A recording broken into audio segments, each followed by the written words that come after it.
And welcome to a brand spanking new episode of the Rebel Radio podcast, where we're spanking. Yeah, definitely. I don't know, just came out of nowhere.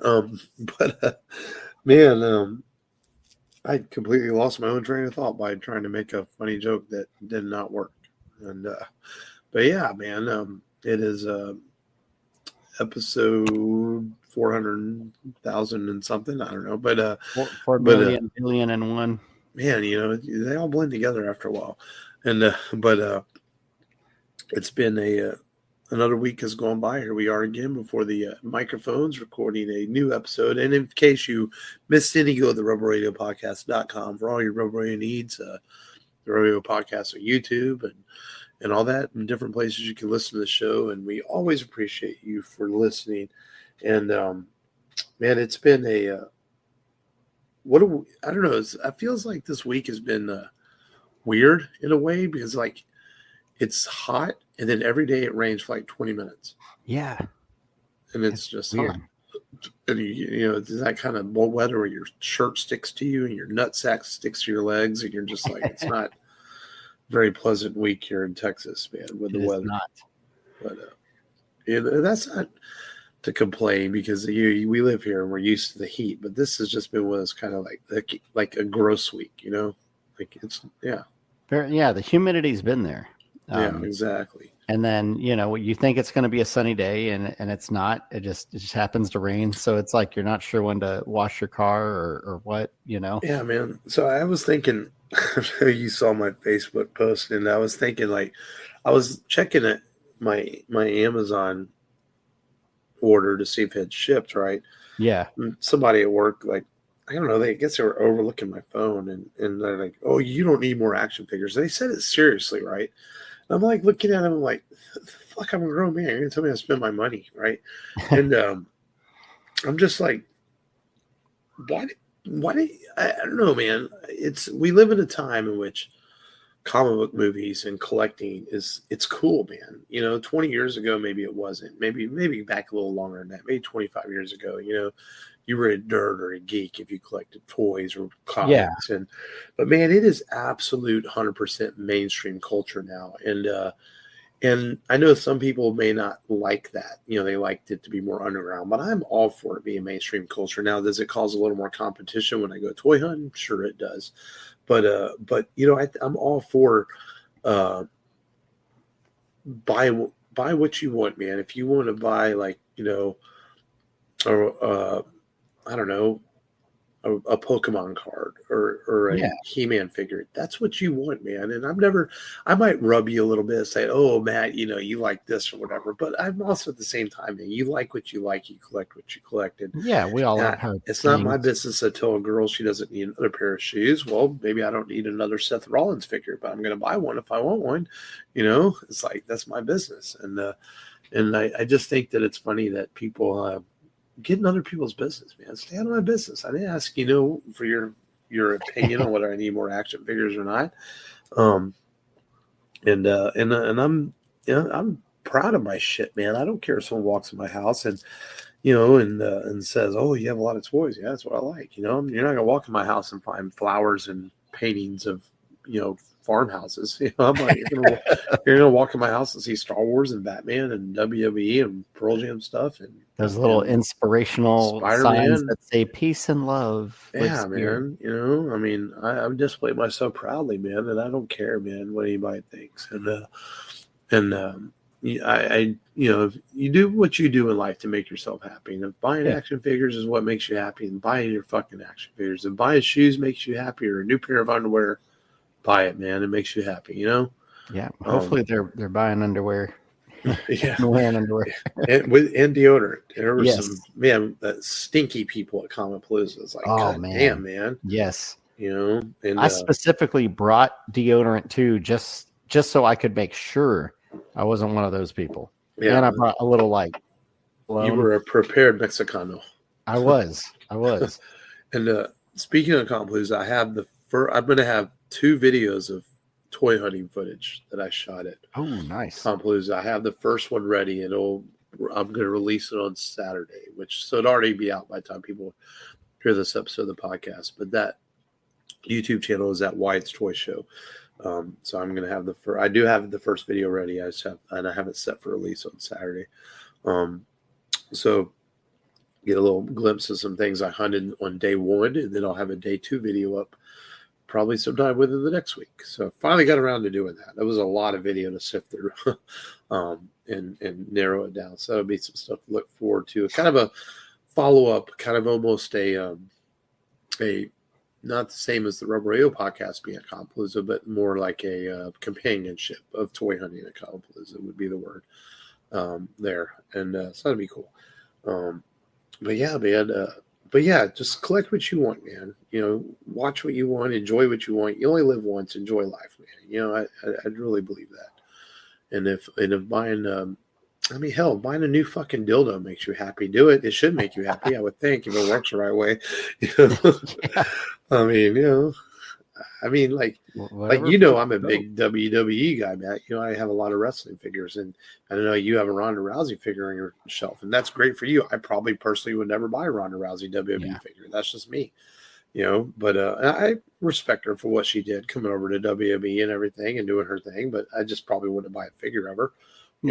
That's just me, and whatever, man. They wanted too much for the UFC ones, so that's one of the main reasons. And I just happened to see it there. Like, I love Batman, but I usually buy just Batman figures. I don't really have the villains. I do have a Two-Face and Riddler from Batman Forever, but I have an animated series Joker. But I'm more of just Batman as different suits kind of guy. I don't really need all the villains on my shelf. So you just collect what you collect, man. Collecting goes hand in hand with what we talk about on the podcast. And I think that people sometimes will ask, well, why do you collect? Well, it makes me happy and brings back a memory of when I first saw Star Wars when I was a kid, or watched Batman '89, or watched that match at WrestleMania, or Indiana Jones and the adventures he goes on. That's why.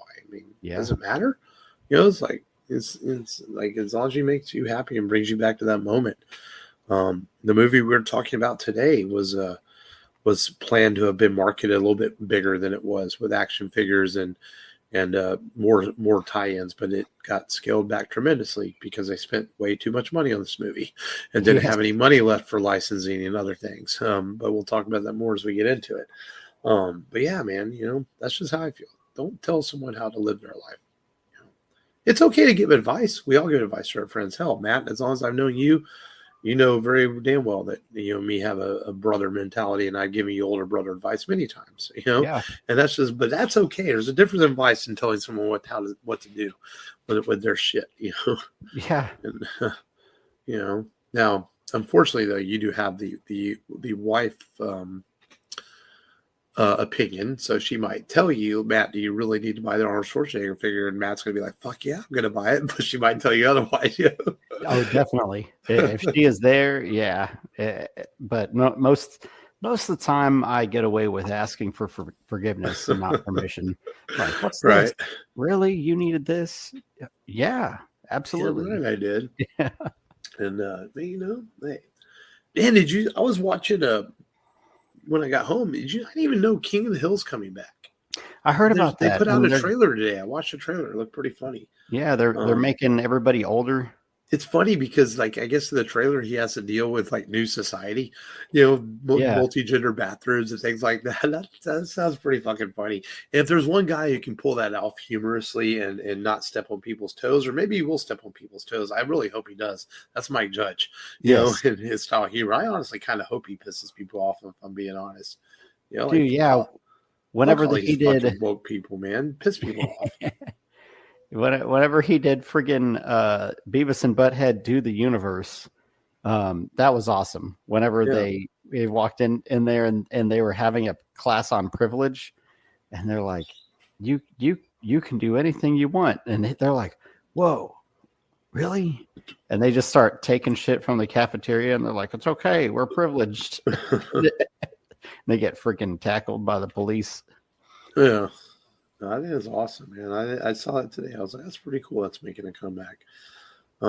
But I was trying to see. I totally forgot to check the news before we started recording today. See if anything exciting else happened this week.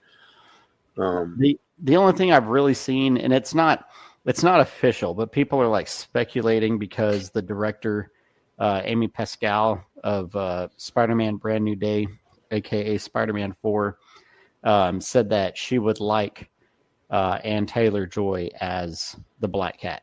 That would be good casting. And so people are like, "Oh, she's going to be the Black Cat.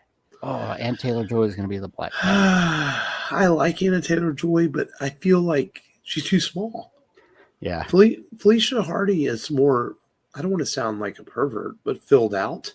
Yeah. I'm just going to be honest. She's got a little meat on the beefier. bones. Yeah. Yeah, she's got a little meat on the bones. She's thick. She's got a bosom. Nothing against Anna Taylor-Joy's acting because she's great, but I just think that she's not Felicia Hardy to me. Yeah, she doesn't look like she's taken the super soldier serum. Right. I could see her more. She'd play a better Gwen, to be honest. Yeah. I mean, that's just more I see her as. But we'll see. I mean, like, I'd love to see her in a Spider-Man movie. I think she's a really brilliant, talented young actress. She was great in Furiosa. Yes. But I just don't see her as Felicia Hardy. I see her as more of a Gwen or, a little bit different part in those movies. So we'll see, man. Yeah, man. I forgot that starts filming pretty soon. I think as soon as Tom Holland's finished with his duties on the Odyssey, I believe it starts shooting. Because I think I had read September, October. I saw I finally saw the trailer in theaters, and it looks good. Tom Holland. Yeah, it doesn't show much. Yeah, it looks epic from the little bit, like it's going to be an epic. Well, I mean, I would hope so. I mean, it's the Odyssey, for fuck's sake. I mean, Christopher Nolan directing. I mean, the guy's been golden for many years now. Oh yeah. I mean, I think even Tenet, man, because it was a COVID release, caused it to not maybe be as financially successful, but I think the movie still found an audience. We'll see, man. I'm looking forward to it. And I didn't realize they started that Godzilla Kong is shooting, even though the movie doesn't come out till 27. Is it 27 when it comes out? The new Kong movie? Yeah. You've got me. I can't remember. I know it's not next year, but yeah, so maybe 2027. X Supernova. Yeah, it's in 2027. But earlier, expected March 26, 2027. Okay. But I imagine there's lots of post-production work in a movie like that, all the special effects. So I guess that's why it's already shooting. Okay. Makes sense. Yeah. And then I didn't realize too that I thought Denis Villeneuve's next film would be James Bond, but I guess Dune Part 3 starts shooting this fall. Apparently, pre-production work's already began, and they shared a photo of one of the sets. Nice. So that's cool, and they're not going to call it Dune Messiah. They're going to call it Dune Part 3, which I'm sure the hardcore Dune fans will be up in arms about that. But whatever, who cares? I'm not. I feel a lot about this, like I did the Lord of the Rings. I didn't have a cookie in the jar, so to speak, to really care what they changed, as long as it told me a good story and told a good movie. I'm the same way with Dune. I know you've read some of the books, so you have a little hand in the jar now, but I still don't think you're so attached to it that it's okay if they change things. You're not. Like I read the first 4. Yeah, you're not one of those fans that grew up with this and are like mad because they changed things. Yeah, because it's like I don't really know how you can translate the books to the screen.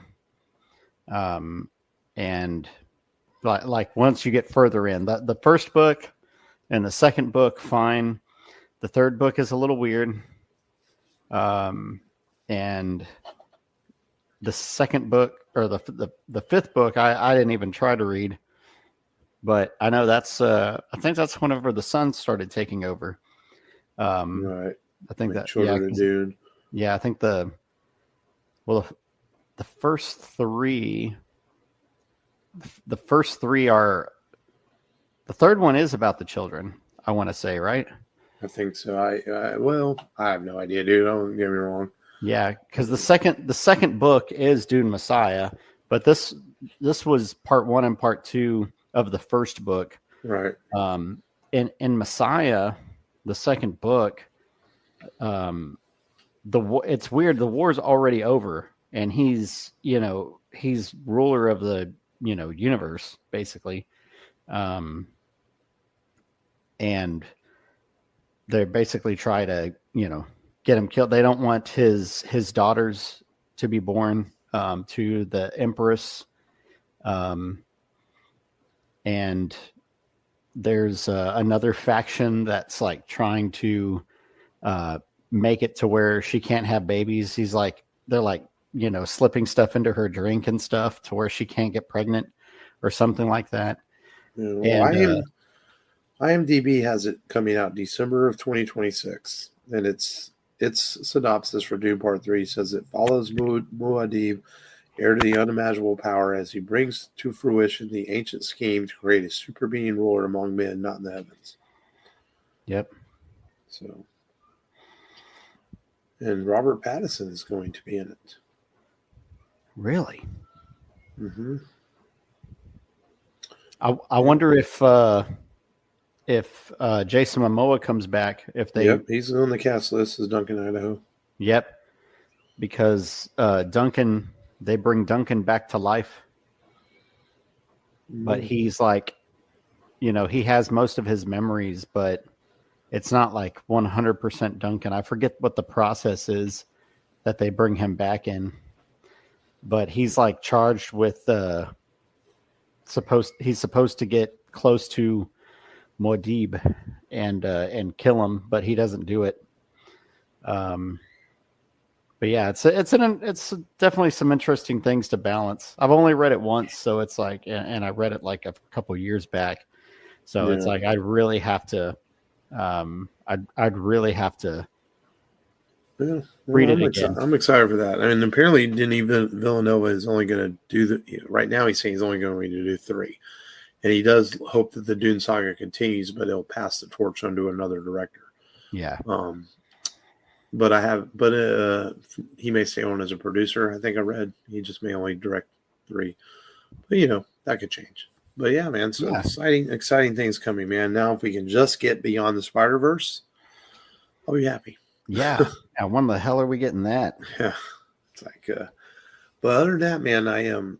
Other than we're recording on Thursday night. You guys get this Sunday. I'm looking forward to seeing Superman this weekend, and by the time y'all hear this, we'll have seen it. But I had a lazy week, man. I didn't really watch much extra this week. I played video games a lot. Played some college football 25. I did not buy the new one 26. I was reading reviews and I didn't feel there's enough upgrades to buy 26. I know it came out this week. I'll just stick with my 25 for now. Man, I feel like there was something I watched, but I can't recall. Did you watch the new Batman Samurai or Batman? Not yet. It's in my list on Max. Okay. It's in my queue, and along with Sinners. I put them both in my queue. I just need to sit down and watch them.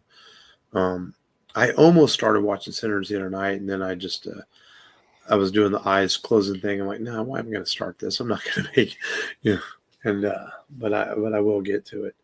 But yeah, man, I slacked off this week.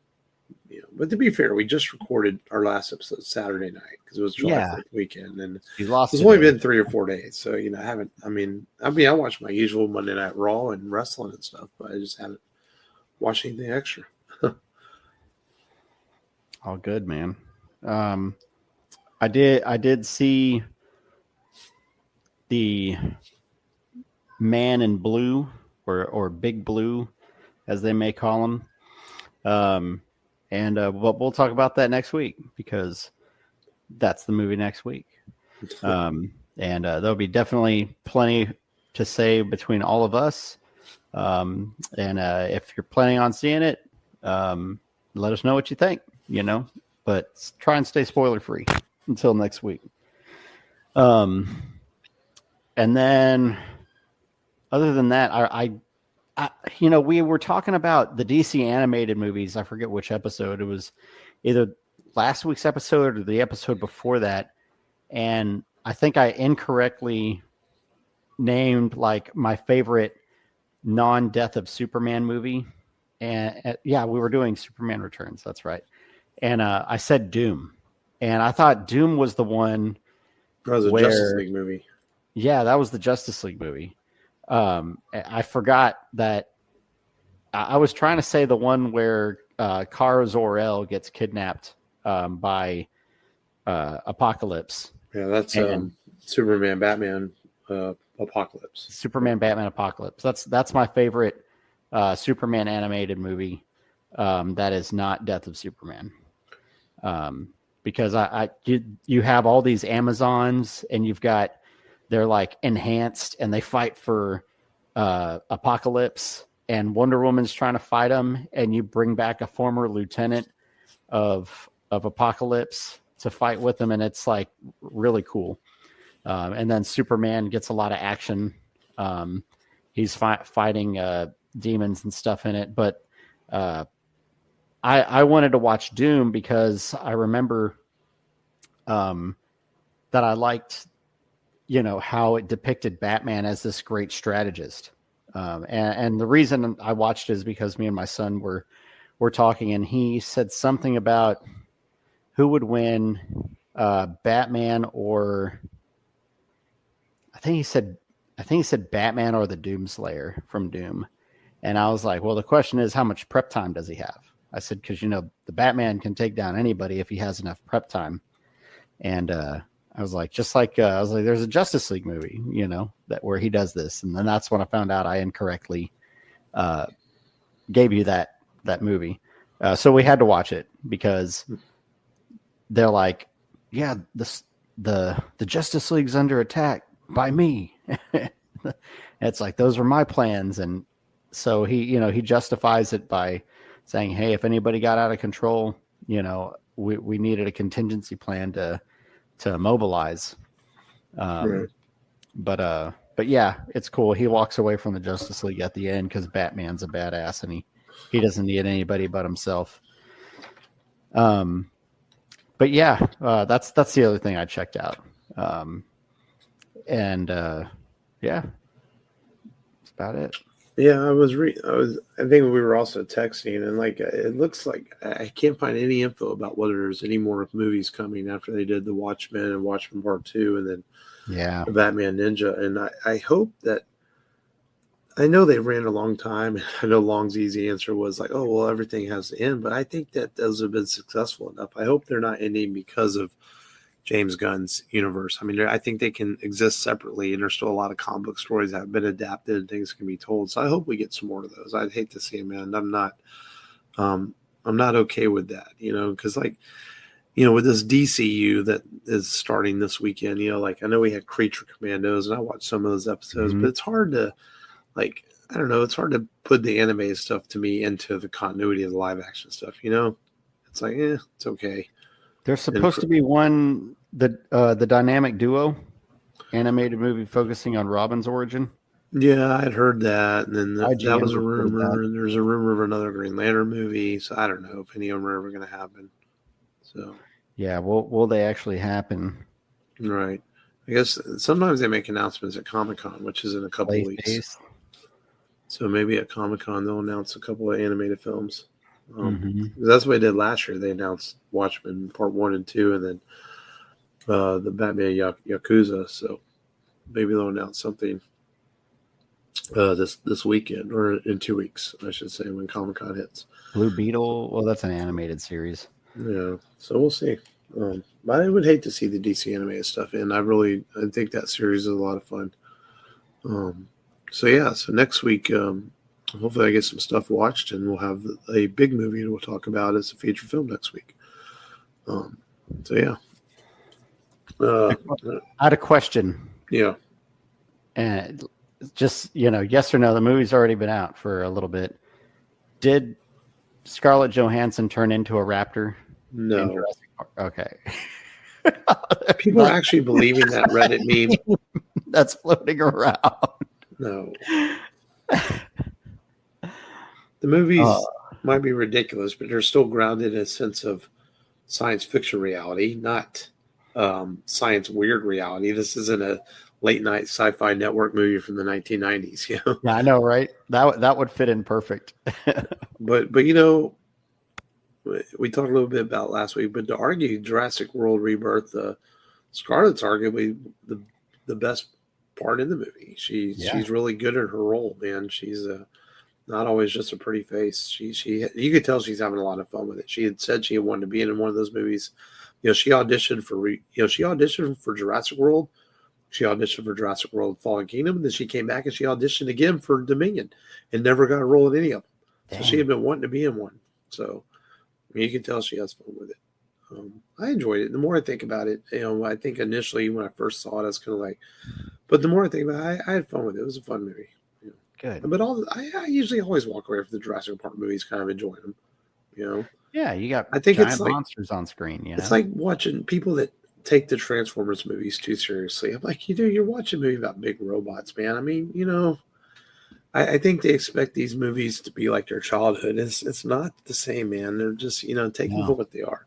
It's okay to admit that they're not very good. Like The Last Night, that movie was pretty fucking bad. It sucked.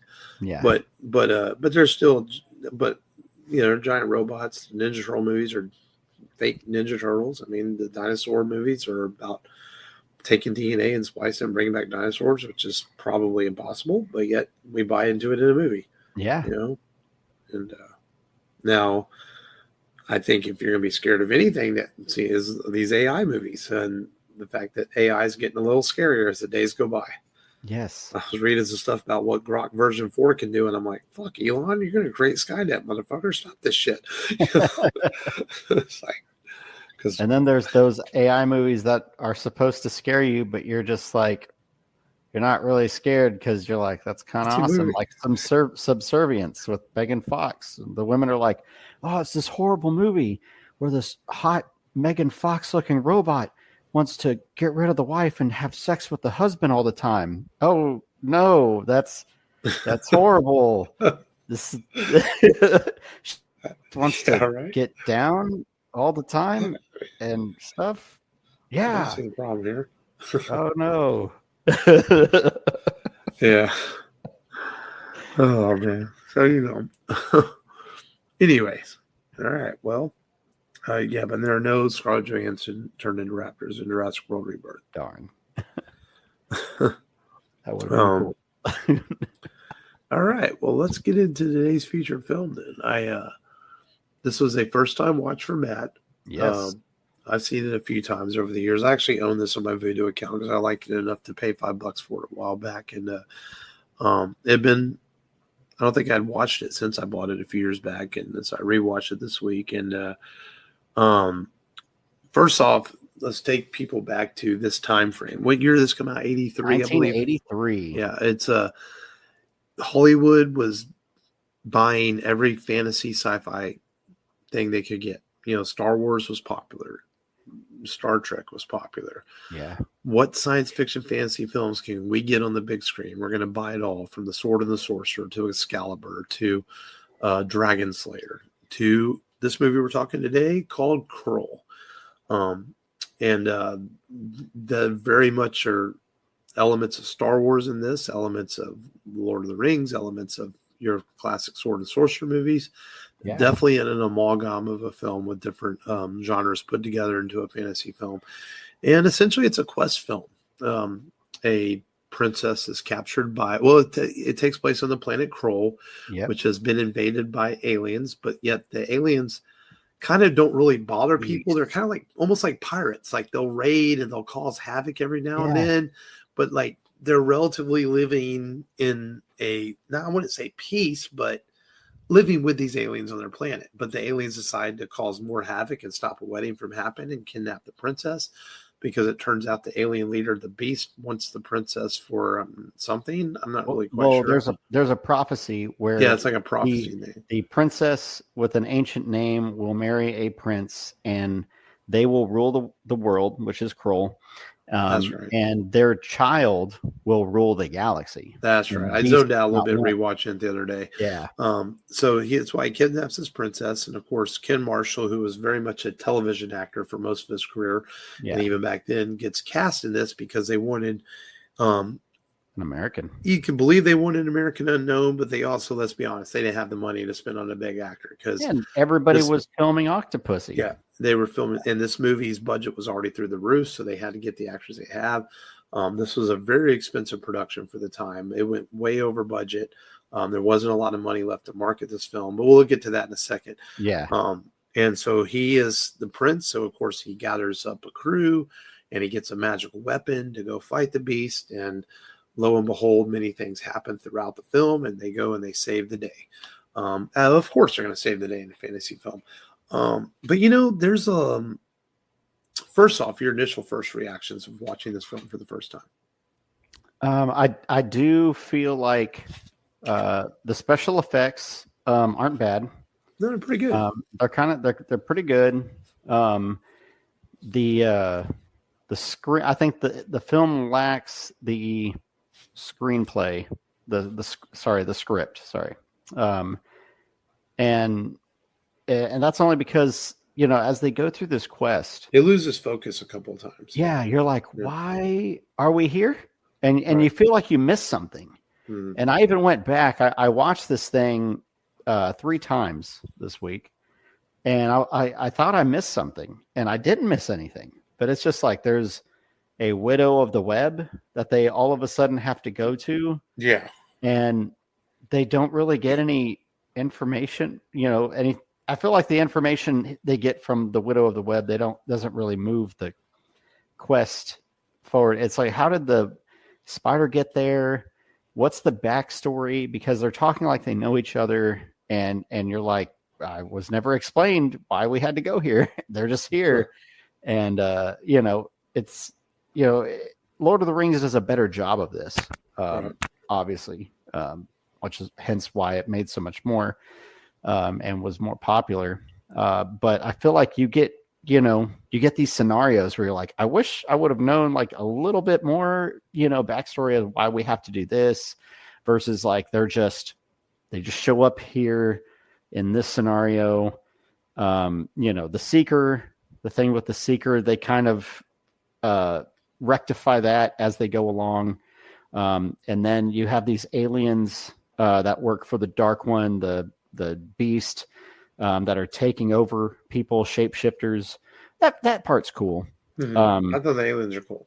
Yes, yeah, the aliens are cool. But there's certain parts where you're just like, this is odd. Like the horses, the fire mares. Well done with the effects. They got some well-trained Clydesdales that are running on a treadmill, and they have a blue screen behind it, and they're running so fast the wheat fields are catching on fire. Well, they pass through the wheat fields, and there's still fire. What's catching on fire? Like, there's nothing to catch on fire. Yeah. Yeah. So just some silly things. Yeah, no, yeah, I agree, and I agree with those. But I think this film, I think this film though also, I think it looks really good for a 1983 film. They spent a lot of money. They used the entire James Bond sets in Pinewood Studios and built their own sets.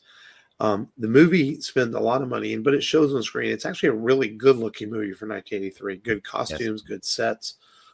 Pretty darn good special effects. I don't think the special effects in this are any worse than Star Trek: The Motion Picture.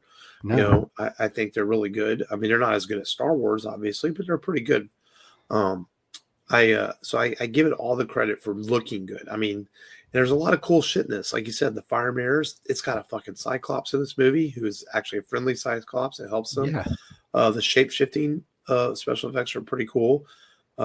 It's got everything you want in a fantasy movie, from weird characters to quicksand to strange beings. Like you said, the problem with the film is the quest is a bit unfocused. But there's also a lot of things in this that make this a cult classic because of some of the silliness and some of the bizarreness of it. Yeah. You can see how this movie has cult classic written all over it.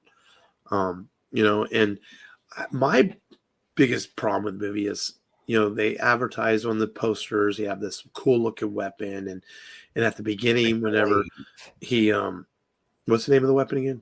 The glaive. The glaive, yeah. And the elder tells me, you gotta get this weapon to defeat the beast, and he makes it sound like this really big fucking deal, like you gotta go get this weapon. And then 10 minutes later, he has a weapon in his hand. You're like, wait, what? Yeah, he climbs a mountain. Yes. That should have been part of the quest. You gather this quest to get the weapon. The climax of the film should have been the last 30 minutes, you find the weapon, and then you defeat the beast.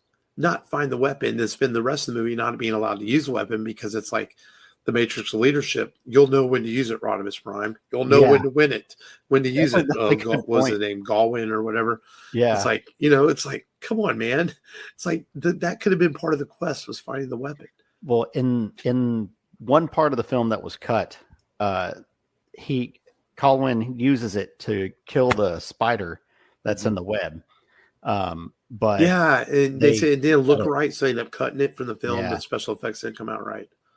Instead, we get it where he only uses it at the end. Yeah. But yeah, you're absolutely right about how this film looks. It looks great. It looks like they spent a lot on it. Mm-hmm. And you can tell that's what they spent a lot of it on. Surprisingly, they did not spend it on Liam Neeson. Liam Neeson was this is one of his first roles. Yeah. Yeah. And Robbie Coltrane is in the film too.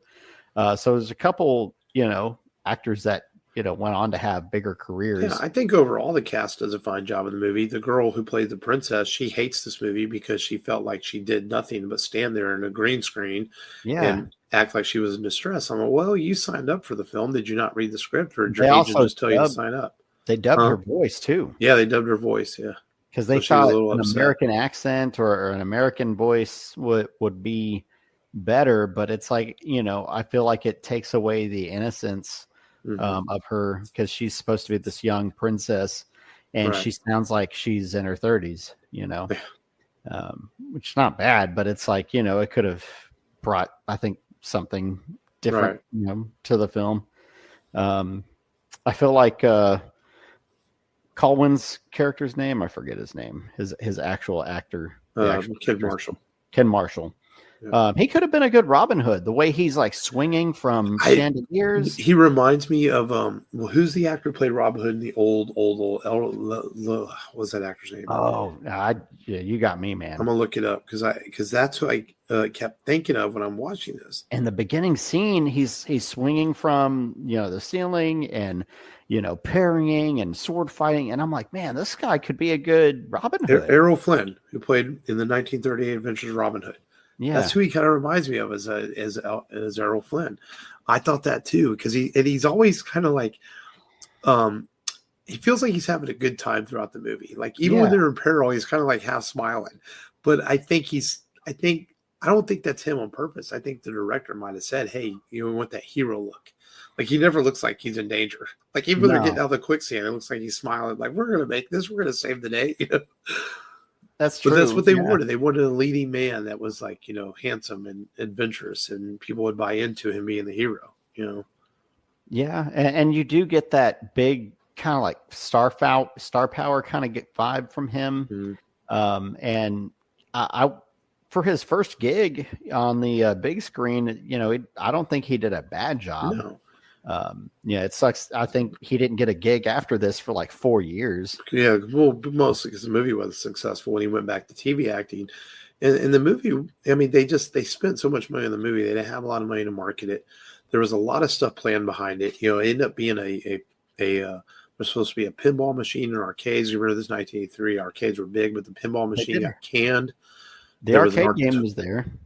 There was an arcade game and an Atari game that got put out in the Atari, but the pinball game got canned. There was a plan line, some action figures, but they never went past artwork stage, not even the prototype. So there was a lot of stuff that was planned behind this. It just didn't work out because the budget wasn't there. I think I read that they didn't really test screen this movie or screen it for critics. Mm-hmm. But it's not. It's not a bad movie by any means. I watched it again the other day, and I still enjoyed it. I find it, it's 2 hours, but it's paced pretty well. I didn't feel like Yeah. it's a draggy 2 hours. Maybe a couple of scenes, maybe here and there, but overall, it's paced well. In fact, the scenes where the beast is talking to the princess is what drags the scene down because you just don't fucking care. Yeah. You want to see what Colwyn and the crew are doing. You just don't give a shit that the princess standing there in its cave, being tortured, or not even tortured, just tormented. You don't even care. And he's like, take my hand. And she's like, no, I have Yeah. love. And There's no point to those scenes. Yeah. The Beast is fucking cool. One of the first movies to build a fully animatronic character, and it works. They worked a long time on that. Yeah, they spent a lot of money, and it looks really good on screen. I think they did a good job with that, man. It's impressive for 1983. It looks really sharp. It's scary. It's frightening looking, and it looks good. I thought the animation effects with the glade and everything looked really good for the time.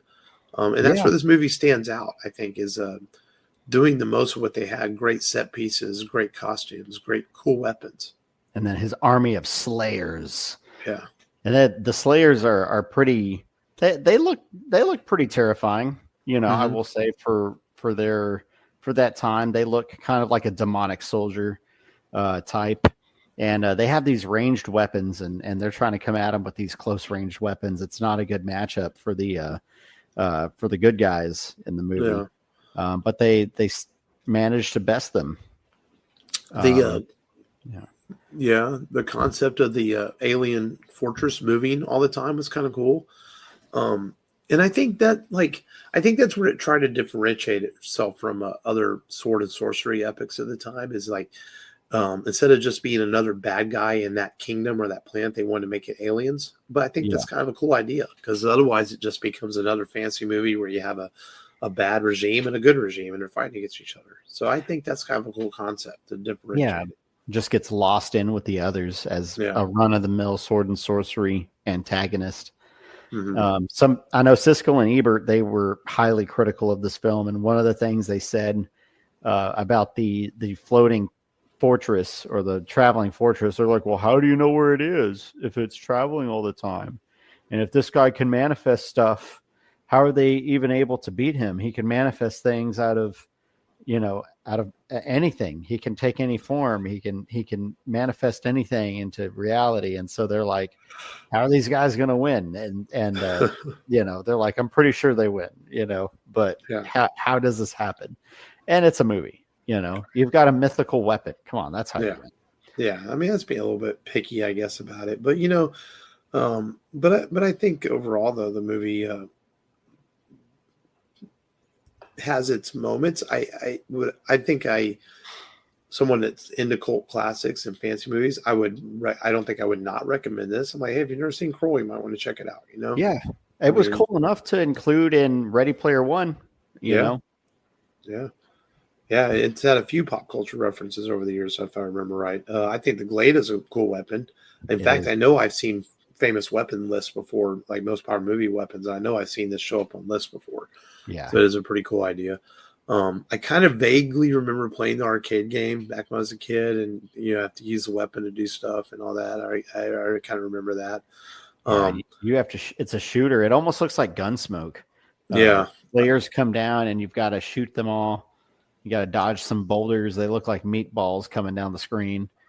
Yeah. I feel like the idea of this is a cool concept, and it did what it set out to try to do in 1983 and made a pretty decent film. And I feel like this is, there were some talks, I remember at one time, of this film being remade, and I could see how this movie could work in modern times. That's exactly what I thought. I was like, man, these movies that are being remade, Krull would be a good candidate to remake it. Yeah, because it's got that cult classic status, but it's not so popular that I think it could be remade, and it can be remade and not, no one would be to the wiser if it stepped on the original or anything. It doesn't have that cult classic fan base like Buckaroo Banzai does. That would be a little bit different. But it's a fun movie. I mean, I like it enough that I own it digitally. So I mean, it's a decent little film. I remember growing up watching this, so we've talked about this many times on the podcast. Movies that showed on Saturday morning after your Saturday morning cartoons. Krull definitely was one of those movies would show on TV back in the day. And I even have I probably just missed it. I even have a character on my Star Wars Galaxies emulator named Krull, which I took from this movie. Nice. So yeah, it's a fun movie, man. And I'm glad you enjoyed it a bit. I know it's not the best thing we ever saw, but hey, it's another movie off your list of cult classics you hadn't seen. Yeah, man. You know what's funny is I always got this movie mixed up with Cole the Conqueror. Oh yeah. With Kevin Sorbo and what's her name? The woman from the female from True Lies and Wayne's World. Asian. Tia Carrere. Yeah. There's about 4 movies in this era that we haven't done the podcast, and this is one. We haven't done The Sword and the Sorcerer, which we haven't done Excalibur, and we also haven't done Dragon Slayer, which I mentioned all this earlier in the show. Merlin. I don't know if I've seen Merlin. Merlin's the one. That's the one where it is. The Orb of Osfiandos or whatever from. Yeah. Is it? I think Patrick Stewart in that one. I know Patrick Stewart's in it. I can't remember, but I own Excalibur and Dragon Slayer on my Vudu account, and Sword of the Sorcerer's on Amazon Prime. All those movies, man, are movies in this genre and that era that we need to cover. Sword of the Sorcerer's freaking cool, man. It's got this cool 3-bladed weapon. It's got this freaking scary looking creature. It's got some cool shit in Sword of the Sorcerer, and it's got some titties in it. So you can't beat Sword of the Sorcerer. Excalibur's pretty good. Yeah. The spell used to activate the orb in the film is actually a spell from the movie Excalibur. Yeah. Specifically the Serpent's Breath. So, yeah. We'll have to get all those movies on the list here by the end of the year. I guess there's something similar in Merlin. Okay. And that's why people mistake it for Merlin. But yeah, it's from Excalibur. Yeah, so good stuff, man. But Krull's I'm not going to be too harsh on this movie. I guarantee you, Long's not here this week, but if he was to watch this, he'd probably give it like a C-. I'm not going to be that unfair to this. I'd give it probably like a B- because I think it's got a lot going for it as far as maybe the script's a little bit of a mess and it's not as focused, but it's a cool idea, cool concepts, great set pieces, great special effects for 1983, and great makeup effects. The aliens and the Cyclops and the old wizard and stuff. There's a lot. I think there's more to like in this movie and dislike. So I think a B- is pretty fair. Yeah. B- is probably closer, maybe C+. But like you said, there are many good things going for this. The sound is good. The music is good. They got that's a very good score.